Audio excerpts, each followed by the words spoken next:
सही हदीस कि रसूलुल्लाह सल्लल्लाहु अलैहि वसल्लम का फरमान, आपने फरमाया लियुसल्ली अहदुकुम नशातहु फइज़ा फतरा फलयकुत, उस वक़्त तक नफली इबादत करो, नमाज पढ़ो जब तक तुम्हारा दिल खुशी से यह काम करना चाहता है, शौक जब तक तुम्हारे अंदर मौजूद है तब तक यह इबादत करो। फइज़ा फतरा, जब थक जाओ, जब तबीयत तुम्हारी थक जाए, फलयकुत, फिर इबादत रोक दो, थोड़ी देर बैठ जाओ, आराम कर लो।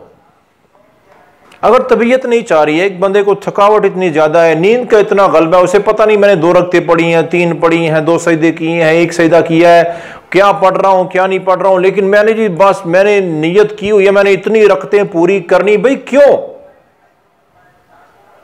आप सल्लल्लाहु अलैहि वसल्लम का तो यहां तक फरमा रहे हैं कि तुम इबादत करते करते थक जाओगे, अल्लाह ताला अजर व सवाब अता करते हुए नहीं थकते। अल्लाह नियतों को जानते हैं, तुम्हारी नियत है तो नियत के मुताबिक तुम्हें अल्लाह अजर अता फरमाएंगे।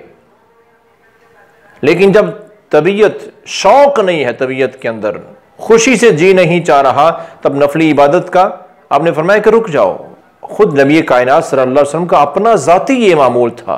सही बुखारी में है, सही मुस्लिम में है, आप सल्लल्लाहु अलैहि वसल्लम जब रात को तहज्जुद की नमाज पढ़ते तो आप 2 रकतें, कई दफा 4 रकतें आप पढ़ते। जब थक जाते तो आप, ये नहीं कि मैंने 11 रकतें आपका मामूल था तो 11 पूरी करके रुकना, नहीं, जब आप थक जाते 4 रकतों के बाद आप आराम के लिए बैठ जाते, और कई दफा तो आप लेट जाते, सो जाया करते थे। कुछ देर सोने के बाद जब तबीयत फ्रेश हो जाती, फिर जब तबीयत खुशहाल हो जाती तो फिर आप दोबारा नमाज शुरू कर देते। तो मेरे भाइयों, खास तौर पर नफली इबादत में, तहज्जुद की नमाज हो, नमाज तरावी हो या दूसरी तीसरी नफली नमाजें हो, तो उसमें जब तक दिल इत्मीनान में है, शौक है, तब वो इबादत करो। अगर दिल इत्मीनान में नहीं है, तबीयत थक चुकी है, तो आराम कर लो।